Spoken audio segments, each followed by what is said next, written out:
आइए आप लोग मेरे साथ निकाल लेंगे भजन संहिता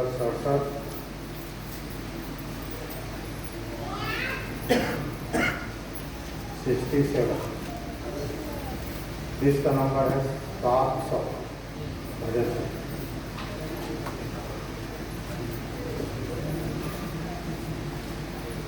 आज थोड़ा अच्छा लग रहा है क्योंकि गर्मी नहीं लग रहा है।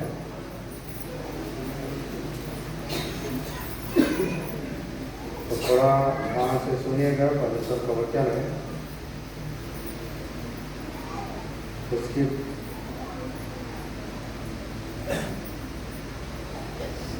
बात पर हे परमेश्वर,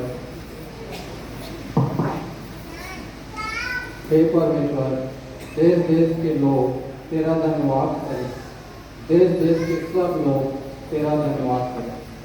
यहाँ यूँ लिखा है, हे परमेश्वर, देश देश के लोग तेरा धन्यवाद करें। देश देश के सब लोग तेरा धन्यवाद करें। धन्यवाद करें। ठीक है, धन्यवाद कब किया जाता है ना? धन्यवाद तभी किया जाता है जब हमारा काम हो जाता है। अगर हमारा काम अधूरा है, हम धन्यवाद नहीं देते हैं और उसके लिए क्या करते हैं? परमेश्वर से दुआ करते हैं कि प्रभु मेरा काम क्या हो, सफल हो। अब जब सफल हो जाता है तो लोग क्या देते हैं? धन्यवाद देते हैं, है ना? आप में से कितने लोग हैं जो परमेश्वर पिता का धन्यवाद करते हैं? धन्यवाद कैसे करना चाहिए, है ना? निरंतर निरंतर क्या होते रहना चाहिए? धन्यवाद होते रहना चाहिए। धन्यवाद किस बात के लिए? तो उसने हमें चुना। ठीक है, इस बात के लिए धन्यवाद देना चाहिए, है ना? यीशु मसीह ने कहा कि कोई मेरे पास नहीं आ सकता जिसको मुझे भेजा उसे ठीक नहीं।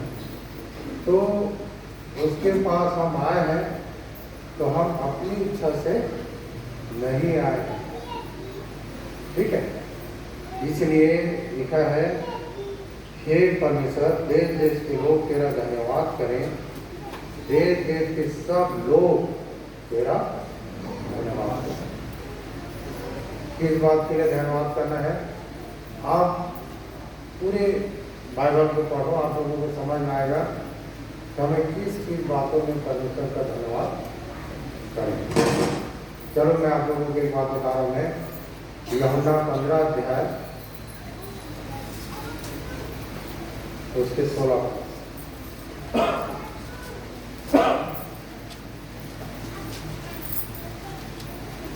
यूहन्ना 15 अध्याय उसके 16 पर एक तो नंबर है 154 नए नियम में। तुमने मुझे नहीं चुना। हाँ, यहाँ बोल रहा है कि तुमने मुझे नहीं चुना। नहीं चुना। यदि परमेश्वर के चुनाव करेंगे तो हमसे क्या हो जाएगा? गलती हो जाएगा। क्योंकि मनुष्य जब चुनाव करता है तो उसका जो चुनाव अक्सर क्या है? गलत है। किसी भी बात के लिए चुनाव करना है। इसीलिए मैं आप लोगों को अक्सर बोलता हूँ, कोई भी विषय आपके सामने आता है तो उसके लिए पहले दुआ करो कि प्रभु ये जो मैं करने जा रहा हूँ, ये जो काम है, इसमें आपकी उपस्थिति हो और एक काम आपके द्वारा होने पर, है ना?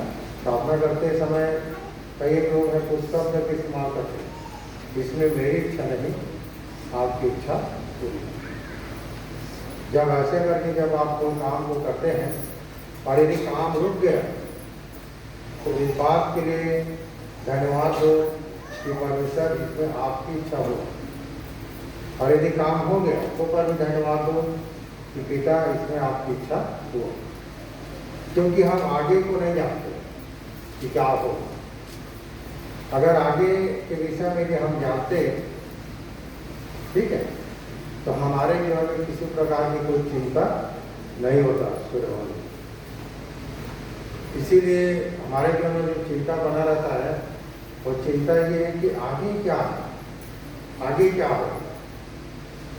और अक्सर हम अपने जीवन में देखते हैं कि हम आगे के विषय में तो जानते नहीं हैं, पर पीछे जो गुजर गया है उसके विषय में हम लोग सोचते रहते हैं, और हमारा जो वर्तमान काल है उसको हम लोग बिगाड़ देते हैं जो हम चलते हैं, ठीक है। इसीलिए जो बीत गया बीती हुई बातों को रहने दो, ठीक है। जो चल रहा है उसमें क्या रहो, आनंदित रहो। आज का दिन यहोवा ने बनाया है, हम इसमें क्या रहे, आनंदित रहे, है। हम इसमें क्या रहे, आनंदित रहे, और आने वाले समय को परमेश्वर के हाथ में सौंप दो। परमेश्वर रास्ता दिखाएगा। परमेश्वर हमारा अगुआ कैसे होगा, क्योंकि वचन से वो हमारा मार्गदर्शन करता है। इसीलिए परमेश्वर हमारा क्या है, अगुआ है। प्रभु यीशु हमारी क्या, हमारा क्या करता है, अगुवाई करता है वचन के द्वारा, ठीक है। अभी देखो वचन खुला है, इसमें मेरी एक भी बात नहीं है, मैं अपना एक भी बात आप लोगों को बीच में नहीं रखता हूँ। जो भी बातें हैं परमेश्वर का वचन है, और उन्हीं बातों को मैं रखता हूँ। तो आप इस बात को जाने कि बोलने वाले तुम नहीं, कौन है, परमेश्वर चाहता जो तुमने होकर बोलता है। कहने मतलब ये कि परमेश्वर का वचन ही हमारे लिए सब कुछ है। और यहाँ पर लिख दिया कि तुमने मुझे नहीं चुना, मैंने तुम्हें चुना है। उसने हमें चुना है। इस बात के लिए धन्यवाद बनता है ना। क्या चीज है कि आपने जो परमेश्वर ने चुना है, बताओ। कोई विशेष है क्या जो हमारा चुनाव परमेश्वर कर ले, जिसके विषय में हम बड़ाई मार सकते हैं कि हे पिता मुझे ये था, मैं बुद्धिमान था, हाँ, मैं सुंदर था, मैं धनवान था, इसलिए मुझे चुना है, ऐसा करके हम बोल सकते हैं? ऐसा कुछ है क्या? कुछ भी नहीं। इसीलिए परमेश्वर पिता का धन्यवाद करो। इतने बड़े देश में, इतना देश, 195 देश में, हम 195 देश है, उसमें भारत देश में हम लोग रहते हैं, और भारत देश के किसी कोना में रह है, और परमेश्वर यहाँ पर वो अनुग्रह है ना। दूसरा इतिहास 16:9 को पढ़ोगे, वहाँ लिखता है कि परमेश्वर यहोवा की दृष्टि जो है सारी पृथ्वी पर इसलिए, है ना, देती रहती है कि जिसके मन, उसके वो निष्कपट है, उसमें वो अपनी सामर्थ दिखाता है। तो क्या जाने जितने लोग हम इकट्ठे हैं, जितने लोग परमेश्वर यहोवा की दृष्टि में हम निष्कपट हैं, हमारे अंदर कोई छल कपट, कोई निंदा, कोई बुराई नहीं है। कुछ तो कारण होगा जो हमें परमेश्वर ने चुना, बुलाया, वो तो देखा होगा। हम मनुष्य ऐसे हैं कि हम खुद अपने विषय में जानते हैं कि हमारे अंदर क्या है, क्या चीज देख के परमेश्वर हमको चुना है, क्या चीज देख कर परमेश्वर हमें, है ना, हराया। पता है, बुलाए हुए तो बहुत है, पर चुने हुए थोड़े। अभी हम लोग सब बुलाए हुए तो शामिल, और चुने कितने लोग जाएंगे, थोड़े, ठीक है। जैसे कि नौकरी के लिए यदि कोई वैकेंसी निकलता है, यदि 500 सीट है, तो कितने लोग फॉर्म डालते हैं? लाखों की तादाद है ना, उसमें पार्टिसिपेंट देते हैं, भाग लेते हैं, कंपटीशन करते हैं, ठीक है, और उसको पाने की प्रयास करते हैं। यहाँ भी है ना, बुलाए हुए तो बहुत है, और हम सब क्या कर रहे हैं? कंपटीशन में है ना। हम लोग भाग लिए हमें किस चीज के लिए? कि जो स्वर्ग राज में जो ठहराया गया है वो जगह मुझे मिले, वो जगह मुझे मिले। इसका कंपटीशन हो रहा है यहाँ, ठीक है। आप बुला दिए हो, जब आप भाग ले चुके हैं, ठीक है, तो आपको क्या करना है, उस जगह को प्राप्त करना है ना। स्वर्ग राज्य की जो जगह है उसको प्राप्त करना है। इसीलिए इसमें कहा ना, मन फिराओ क्योंकि स्वर्ग राज्य निकल आया है। और फिर उसके बाद यीशु ने क्या कहा था यूहन्ना 3 में कि मैं तुमसे सच कहता हूँ, है ना, कि जो नए सिरे से न जब मैं परमेश्वर के राज्य को देख नहीं सकता। पहले उसने कहा निकट की बात कहा, उसके बाद देखने की बात कहा, उसके बाद में मैं तुमसे सच कहता हूँ कि जब तक कोई व्यक्ति जल और आत्मा से नहीं जन्मेगा तो स्वर्ग राज्य में प्रवेश नहीं करता, ठीक है। और यीशु ने कहा कि सुई के नाके में ऊँट पार हो जाएगा और धनवान का स्वर्ग के राज्य में, है ना, पार होना उतना कठिन है। ऊँट पार हो जाएगा और धनवान पार नहीं होगा। जो एक संजय हम लोग सीख रहे पूछ रहा था ना धनी व्यक्ति कि मैं अनंत जीवन के भागी होने के लिए क्या करूँ, ठीक है। तो ये हमारा परिश्रम है। हम यहाँ आ चुके हैं, बुलाहट में है, भाग ले चुके हैं। हमको प्राप्त करना है उस स्वर्ग राज्य को, उस जगह को, ठीक है रमेश जी। हम उसके बुलाहट में शामिल हैं, है ना। वो अब तो उसके बाद में हमारा चुनाव होगा, परमेश्वर हमें चुने। और कभी कभी क्या होता है कि जब चुनाव होता है तो वहाँ गड़बड़ी हो जाता है, देखे हो ना। कई इनका नौकरी लगता है, कई इनको नौकरी नहीं लगता है, तो क्या बोलते हैं, गधे गधे का लग गया, होशियार से मेरा लगा नहीं। अरे आप सब जगह भाती है, खुश चलता है, ऐसे चालू हो जाते हैं। और लग जाता है, लग जाएगा तो ठीक है, सरकार अच्छा है, दोनों तरफ से बोलते हैं।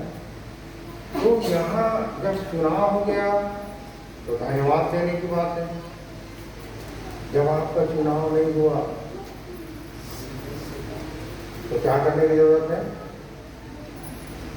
गिड़गिड़ा के प्रार्थना करने की जरूरत है कि मेरा भी चुनाव हो, मैं भी उसमें शामिल हो सकता हूँ, ठीक है। कई लोग हैं यहाँ आने के उद्देश्य अलग समझते हैं। यहाँ आने का उद्देश्य क्या है, यहाँ आने का उद्देश्य है जो हम बोर्ड में लिख के रखें, क्या, आत्मध्ययन केंद्र। आत्मध्ययन केंद्र जाने से हम अपने विषय में अवलोकन करें, अपने विषय में जाने, है ना, कि मैं कौन हूँ, ठीक है। और यहाँ तक कि मेरा जन्म किस लिए हुआ है, मैं क्यों संसार में आया हूँ, मुझे क्या करना चाहिए, इसी को बोलते हैं आत्मस्व, स्वयं की अध्ययन करना, स्वयं की अध्ययन करना है, ठीक है। तो यहाँ आने के बाद में, परमेश्वर के सम्मुख आने के बाद में, फिर आपको किसी भी बात की चिंता करने की जरूरत नहीं है, क्योंकि वो सब बातों में क्या कर लेता है, संभालता है, भला चंगा और सुरक्षित रखता है। अब किसी भी बात की चिंता करने की जरूरत नहीं है। पर यह है कि चिंता की बात क्या है कि मेरा चुनाव हुआ कि जब चुनाव नहीं होगा तो क्या होगा, तो गड़बड़ है ना। तो चुनाव कैसे होना चाहिए, इसमें डिग्री क्या है, यदि देखा जाए तो रोमी 12 उसके पहले आपके पास ये है कि नहीं है, देखो।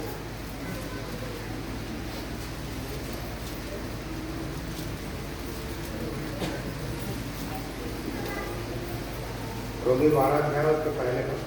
इसलिए हे भाइयों, मैं तुमसे परमेश्वर की दया स्मरण दिलाकर विनती करता हूँ। इसलिए हे भाइयों, मैं तुमको परमेश्वर की दया स्मरण दिलाकर विनती करता हूँ कि अपने शरीरों को जीवित। सबसे पहली बात, यदि परमेश्वर आपको चुने तो क्या करना है हमको?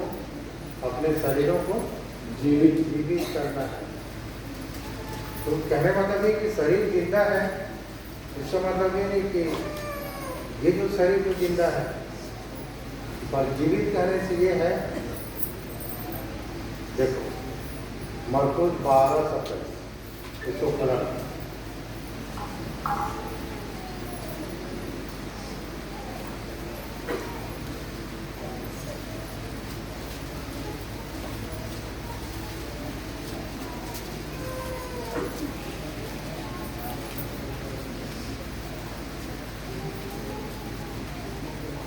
क्या लिखा?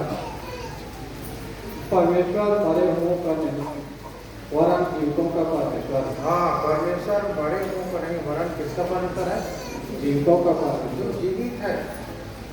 और यहाँ पर लिखा है, हे भाइयों, मैं तुम्हें परमेश्वर की दया स्मरण दिलाकर विनती करता हूँ कि अपने शरीरों को जीवित, अपने शरीरों को क्या करना है? और दूसरी बात क्या लिखा है? पवित्र और पवित्र। पवित्र, अपने शरीरों को जीवित और पवित्र। अब आप अपने आप को देखो कि हमारा शरीर जीवित है कि नहीं, और हम पवित्र हैं कि नहीं। ये हम भाग ले चुके हैं स्वर्ग राज्य में, है ना? स्वर्ग राज्य में पद पाने के लिए मुझे कौन सा पद दिया जाएगा? परमेश्वर मुझे कौन सी जगह देगा, है ना? मुझे क्या करना है स्वर्ग राज्य में? तो जब आप यहाँ आ चुके हैं तो फिर क्या होगा? है ना? चुनाव होगा ना। और आपका डिग्री क्या है? यहाँ जब आ गया तो आप अपने आप को जांचो, परखो, सबसे पहले बात, है ना? दूसरा कुरान की 13 में देखा कि अपने आप को परखो और अपने आप को जांचो, विश्वास नहीं है। मैं जब कुछ जान के क्या देखें, ये भी परखना है कि आप कहाँ तक विश्वास करते हैं। आपका विश्वास चंगाई तक तो नहीं, है ना? आपके विश्वास चंगाई तक तो नहीं कि मैं चंगा हो जाऊं। आपका विश्वास क्या होना चाहिए? पवित्रता तक होना चाहिए, है ना? तो यहाँ लिखा है, अपने शरीरों को जीवित और पवित्र और परमेश्वर को भावता हुआ बलिदान करके चढ़ाओ, यही तुम्हारी आत्मिक सेवा। आत्मिक सेवा। जब आप यहाँ आ गए हो तो हमारा शरीर क्या होना चाहिए? जीवित होना चाहिए, ठीक है? और हमारा क्या होना चाहिए? पवित्रता, जीवित और पवित्रता, है ना? दूसरा कुरान 7 अध्याय उसके पहले पद को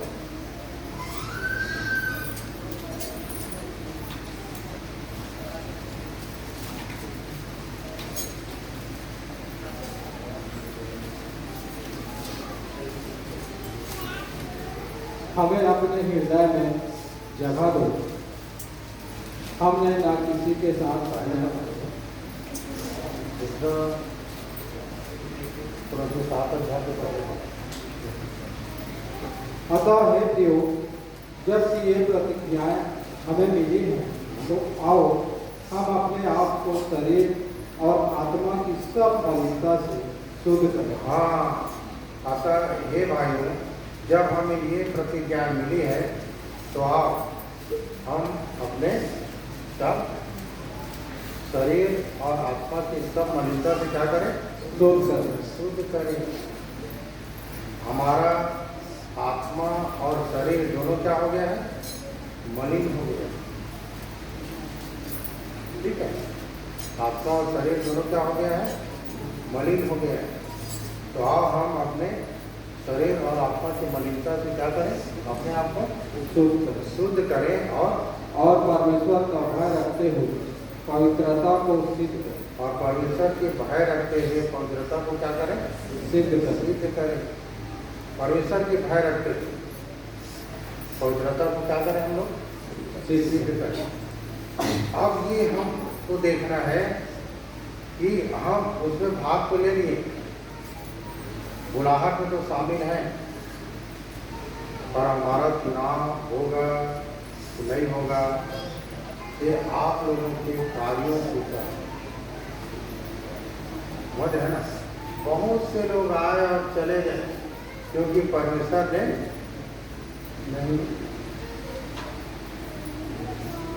नहीं चुना, उनका चुनाव नहीं हुआ। और यहाँ जब चुनाव होगा, एक ऐसा प्लेटफॉर्म है, यहाँ चुनाव होगा और यहाँ जब आप तैयारी करोगे तो फाइनली आपको कहाँ जाना है। जिस दिन आप शरीर को छोड़ोगे उस दिन आप परमेश्वर के यहाँ रहोगे। और यीशु मसीह ने कहा कि मैं तुम्हारे लिए जगह तैयार करने जाता हूँ, यदि नहीं होता तो मैं तुमसे क्या देता, ठीक है। पर मैं आऊँगा और तुम्हें अपने पास ले जाऊँगा, जहाँ मैं रहता हूँ वहाँ तुम भी रहो। ये उसने कहा, वो हमारे लिए जगह तैयार कर रहा है। और वो जगह कैसे है मालूम है? दूसरा कुरिन्थियों 5 उसके पहले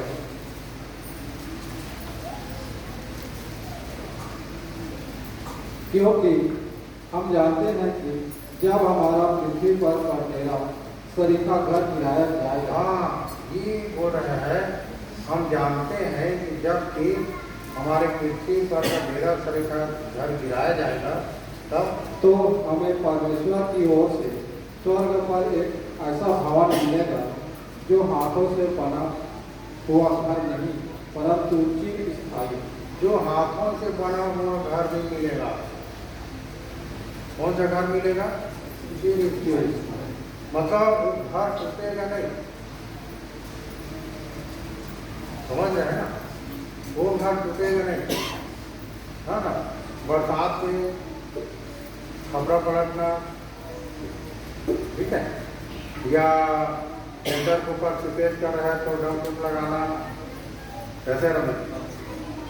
हाँ, हर साल घर को नए नए तैयार करना है, पूरी जगह पे एक ऐसा घर मिलेगा जो क्या है? चिरस्थायी। हर आदमी चाहता है ना कि मेरा सारा चीज क्या हो जाए? स्थिर हो जाए। हम उस चीज़ों के लिए परिश्रम करने आए हैं, उसमें भाग लिए है ना। उसके पीछे चलोगे तो दुख तकलीफ तो है ही। हाँ, आप प्रार्थना में हम लोग चंगाई में रहते नहीं, आप उसके पीछे चलो ना। इजरायली लोग जब उसके पीछे चले, यहाँ तक कि उनके तन से कपड़ा नहीं गिरा, यहाँ तक कि उनका चप्पल नहीं टूटा, और यहाँ तक कि उनके वस्त्र पुराने नहीं हुए, पाँव तक नहीं फूटे जब उसके पीछे चले। इसके लिए लिखा नहीं कि बने रहो, क्या करो? बने रहो। ये धन्यवाद का विषय है। ये सब चीज के धन्यवाद दे सकते हो, है ना, कि प्रभु आपने मुझे बुलाया।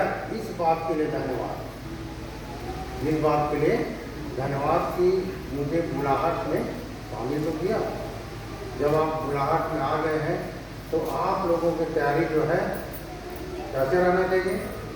कि पढ़ने वाला बच्चा कैसे पढ़ता है? दिन रात में रोज के पढ़ता है, हाँ, 5 घंटा स्कूल भी जाएगा, हाँ, कितना परिश्रम करता है। छोटा बच्चा मैं देखते रहता हूँ, छोटा बच्चा 3 साल के स्कूल भेज देते हैं, KG1, KG2, KG3, फिर क्लास 1, बोझा लगे चलते रहता है। वो बच्चा जानता है स्कूल का मतलब, हाँ, जाऊँगा तो नौकरी मिलेगा, जानता है? नहीं जानता, ठीक है। और वो बच्चा जाते रहता है, कैसे? माँ बाप छोड़ देते हैं, वो बच्चा जाते रहता है, स्कूल में बने रहता है, और बने रहने के कारण धीरे धीरे करके वो अपना ग्रेजुएशन कर लेता है, ग्रेजुएट हो जाता है, फिर बहुत सारे कंपटीशन कर लेता है, फिर जाके वैकेंसी निकलता है और उसमें भाग लेता है और नौकरी लग जाता है, जो परिश्रम किए रहता है। सेम वही है, आप यहाँ आ रहे हो, आपको पता है आगे क्या होगा, ठीक है? नहीं पता है तो हम बताते हैं, क्योंकि बाइबल में प्रकाशित वाक्य करके शब्द है, प्रकाशित वाक्य कहने से आने वाले समय का प्रकाशन है, ज्ञान है कि आने वाले समय में क्या क्या होगा। तो ये तैयारी करवाओ यहाँ, सिर्फ अपने आप को क्या करो, परमेश्वर को दे दो, परमेश्वर को दे दो और धन्यवाद करते रहो। यहाँ पर लिखा है देश देश के सब लोग तेरा धन्यवाद करेंगे। ठीक है, एक बात और आप लोगों को बता दूं मैं, पहला कुरिन्थी 1 अध्याय उसके 26 में,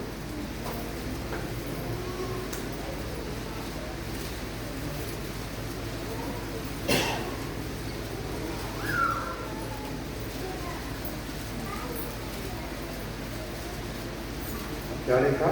हे भाइयों, अपने बुलाए जाने को तो सोचो। हाँ, हे भाइयों, अपने बुलाए जाने को तो सोचो कि ना शरीर के कहने का मतलब ये कि हमको सोचने की बात कहा गया है कि आप इसलिए यहाँ बुलाए गए, इस काम के लिए बुलाया गया। आपकी महत्व क्या है? यहाँ सुबह से ऐसे आ गए, कोई महत्व नहीं, ऐसे बुला लिया पर नहीं, अपने बुलाए जाने को दोस्तों को सबसे बड़ी खुशी बात ये है जब एक व्यक्ति जान जाता है कि परमेश्वर ने मुझे बुलाया है, बड़ा आनंदित हो जाता है, उसकी बुलाहट में आता है, बड़ा आनंदित कि परमेश्वर ने मुझे बुलाया है। अब उसके बाद फिर हमें दिन रात तैयारी करना है, दिन रात तैयारी करना है कि हमारा चुनाव हो, हमारा चुनाव हो। चुनने का काम मेरा नहीं है, चुनने का काम किसका है? परमेश्वर का है। आप परमेश्वर को नहीं चुन सकते, समझ रहे ना? हम जब चुनेंगे तो है ना, हम चुनेंगे तो हमारा चुनाव ही गलत है, और जब परमेश्वर चुनेगा तो हमारे भीतरी मनुष्यत्व को देखे कि हमारा भीतरी मनुष्यत्व कैसे है, हमारे भीतरी मनुष्यत्व कैसे है। हम सब तो हर दिन जांचना है कि मेरा खुद का भीतरी मनुष्यत्व कैसा है। कहीं मैं छली तो नहीं हूँ, कहीं मैं कपटी तो नहीं हूँ, कहीं मैं बुराई से तो नहीं भरा हूँ, क्योंकि आप खुद इस बात को जानते हैं। हर व्यक्ति अपने विषय नहीं जानेगा कि अंदर में क्या है। जब एक व्यक्ति क्रोधित हो जाता है, क्रोध कहने से देखो 167 उसके 8 9 पद पर 9 पद 167 उसके 9 पद कुछ बात मैं बता दूं मैं साफ करना। अपने मन में उतावली से क्रोधित न हो। हाँ, यहाँ लिखा है कि अपने मन में उतावली से क्रोधित न होना, और क्योंकि क्रोध मूर्खों ही के हृदय में रहता है। हाँ, क्योंकि क्रोध जो है कहाँ रहता है? मूर्खों के हृदय। एक बात मैं बता दिया, ऐसे खोजना आप लोग, आपके पास है, आप अपने विषय में जांचो, अपने विषय में पढ़ो कि आप परमेश्वर की व्यवस्था के अनुसार हैं कि नहीं, आप उसके वचन के अनुसार हैं कि नहीं। ठीक है, क्या लिखा है यहाँ पर? क्या पढ़ना चाहेंगे तुरंत? हाँ, अपने मन में उतावली से क्रोधित न होना, क्योंकि क्रोध कहाँ रहता है? मूर्खों ही के हृदय में। मूर्ख के हृदय में क्रोध। मूर्ख क्या रहते हैं? जिसको कुछ नहीं आता। और मूर्ख कहने से जिसको आता है पर करना नहीं चाहता। हमको आता है ना क्या कि हम अपने आप को शुद्ध करें, अपने आप को पवित्र करें, अपने आप को परमेश्वर के वचन में बढ़ाएं, अपने आप को परमेश्वर के वचन को ढालें, हम प्रार्थना करें। ये सब आता है पर नहीं करना चाहते। तो जब नहीं करना चाहते तो किसमें गिरती है? हमारा मूड में। और जब नहीं आता है तो हम क्रोध करने वाले व्यक्ति को समझ जाना कि इसको कुछ नहीं आता है, क्योंकि ये मूर्ख है। ठीक है, क्या है ये? मूर्ख व्यक्ति क्रोध नहीं करता, क्रोध करता है। ठीक है, तो ये अपने आप को देखना है कि अपने बुलाए जाने को तो सोचो, अपने बुलाए जाने को तो सोचो कि क्यों और किस लिए आप बुलाए गए, है ना। कभी कभी क्या होता है कि हम सब यहाँ आके बैठे हुए हैं, कुछ सालों के बाद में नहीं आते, नहीं दिखते। इसमें इसका गलती है, हमारे स्वयं की गलती होता है, क्योंकि हमने यहाँ आकर भाग लेकर हमने अपना तैयारी नहीं किया और परमेश्वर ने हमें नहीं चुना। इसमें मेरा कोई गलती नहीं, इसमें मेरा क्या है, मैं आप लोगों को किसी भी बात के बताने में कंजूसाई नहीं करता, हर बात खुला बेखला। मैं परिश्रम करने में आलसी नहीं हूँ, शुरू से मैं परिश्रम करने में आलसी नहीं हूँ। आप परिश्रम करो, आलसी मत बनो। अगर अभी आप आलसी बन जाओगे तो एक समय आएगा कि पछताओगे, क्योंकि सारा चीज आपके हाथों से क्या होगा, छीन जाएगा, आपको कुछ नहीं मिलने वाला, क्योंकि परमेश्वर आलसियों को कुछ नहीं देता। एक जने को दिया तो एक छोड़ा, और उसको कहा हे आलसी और निकम्मे। ठीक है, आलसी मत बनो। हाँ, बाइबल में लिखा है कि जो मुझे तड़के उठकर खोजता हुआ मुझे पाता है। कितने लोग तड़के उठ के खोजते होंगे परमेश्वर?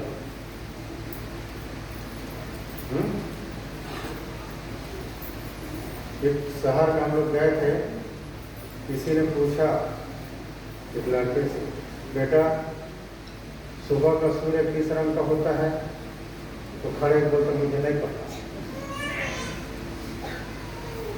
ठीक है, कितना दुखद बात है। तो बच्चा 8वीं 9वीं पढ़ रहा है और उसके माँ बापों को सूर्य नहीं दिखा है,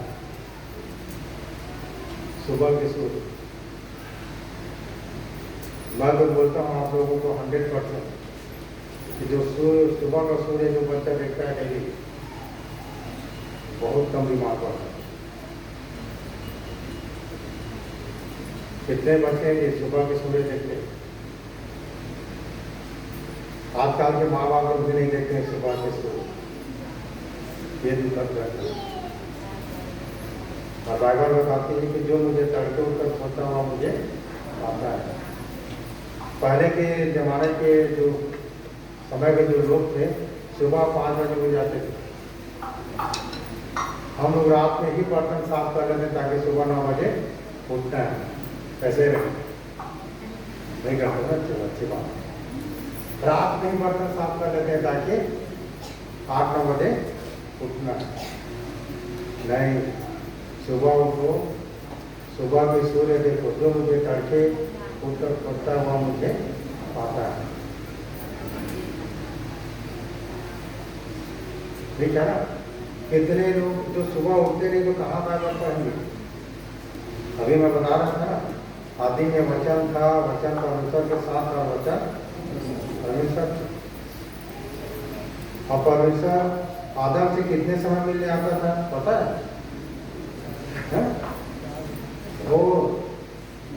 भोर के समय परमेश्वर आदम और उसकी पत्नी से मिलने आ गए। आप लोगों की परिश्रम है, आप परिश्रम करो, आलस मत बनो। बाइबल पढ़ने वाले लोग खाने में कोई आलस नहीं, देख गप गप गप गप 5 मिनट में खत्म, कई खाने वाला। ठीक है। और जब अच्छी बात आता है, जब आत्मा की जब बात आता है, आत्मा की जब परिश्रम की बात आता है, आत्मिक जब भजन आता है, तो क्या होता है? कितने लोग हैं जो बाइबल पढ़ते हैं उनको जमा ही आता है। एक जने मुझे बता रहे, भैया मैं बाइबल पढ़ता हूँ तो अच्छा दवाई देता है, 5 मिनट पढ़ा धर्म आगे। तो कई लोग उसको दवाई बना लेते हैं। समझ रहे हैं? देखो गलाती 5 उसके 16 पर तो मैं एक बात बता रहा हूँ।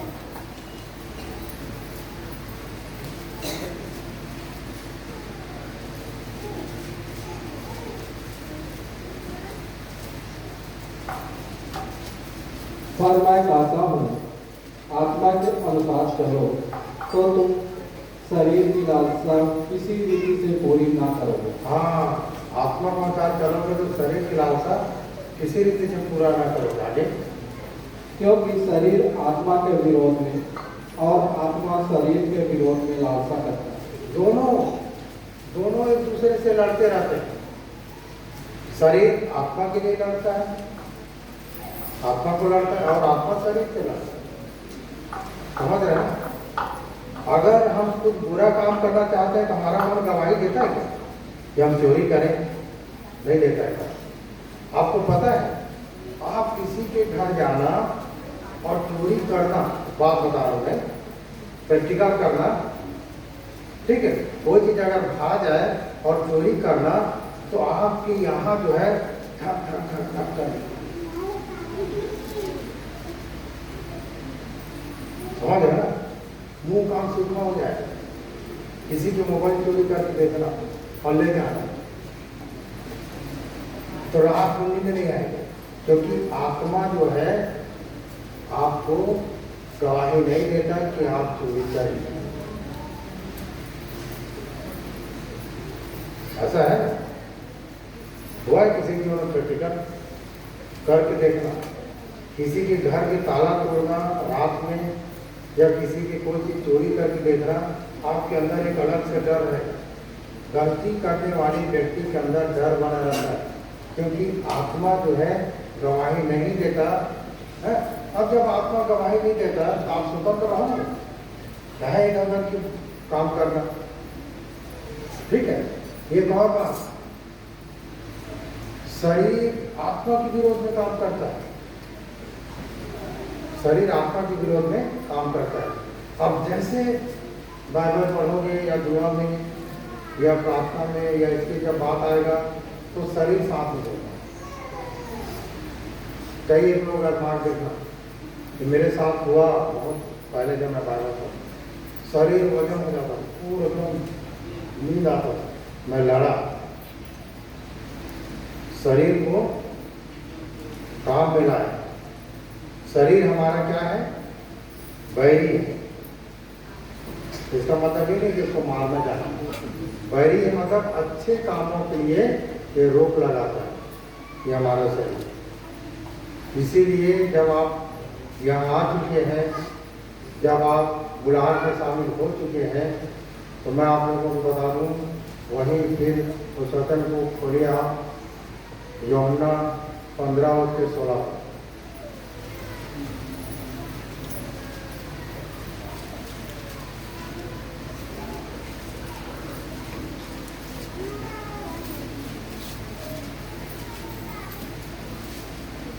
तुमने मुझे नहीं चुना, परंतु मैंने तुम्हें चुना। तुमने मुझे नहीं चुना, परंतु मैंने तुम्हें चुना है और तुम्हें नियुक्त किया। चुना और उसके बाद में नियुक्त जगह दिया। ये काम करना है, तो जगह दिया। आपको ये काम करना है, बोला उसको ये काम करना है, उसको बोला ये काम करना है। चुना और नियुक्त किया, और उसके बाद में कि तुम जाकर फल लाओ। कि तुम जाकर क्या लाओ? फल लाओ। फल लाओ, और तुम्हारा फल बना रहे। फल लाओ मतलब भाई आपका चुनाव हो गया, आप नौकरी पा गए और जहाँ नहीं रहो कमाने के लिए, पैसा मिलेगा? नहीं मिलेगा ना। यहाँ भी है, जब आप चुन लिए गए, जब आप नियुक्त किए गए, ठीक है, और उसके बाद में आप जब बने रहोगे तो आप धन्यवाद दोगे ना परमेश्वर को कि प्रभु मुझे ये मिला। जब परिश्रम करोगे तभी मिलेगा। ठीक है? ये है कि फिर उसके बाद में मैं पढ़ देता हूँ, मैं भजन संहिता 67 उसके बाद में, ये परमेश्वर देश देश के लोग तेरा धन्यवाद करें, देश देश के सब लोग तेरा धन्यवाद करें। ये दाऊद भी बोलता है, ये मैं भी बोल रहा हूँ कि आप सब धन्यवादित बने, निरंतर धन्यवाद करते रहें सब काम के लिए कि पिता ये काम मेरा हो गया, मैं धन्यवाद करता हूँ। सब काम के लिए क्या धन्यवाद देना है। धन्यवाद देना है कि मैंने बुराई छोड़ दिया, धन्यवाद देना है कि मेरे अंदर क्रोध नहीं है, धन्यवाद देना है कि मैं छल नहीं करता, कपट नहीं है, धन्यवाद देना है कि मैं परिश्रम करती हूँ पढ़ने के लिए, यहाँ आने के लिए, आप में बने रहने के लिए। परमेश्वर में बने रहना ही परिश्रम है। कई लोग मतलब कई लोग गंभीरता नहीं समझ आता है, इस गंभीरता समझ में नहीं आता है। इसीलिए प्रभु हमें आशीष दे, 11 बज गए हैं, तो अपने कहे हुए वचन हमें आशीष दे और हम धन्यवादित बन रहे हैं। ठीक है।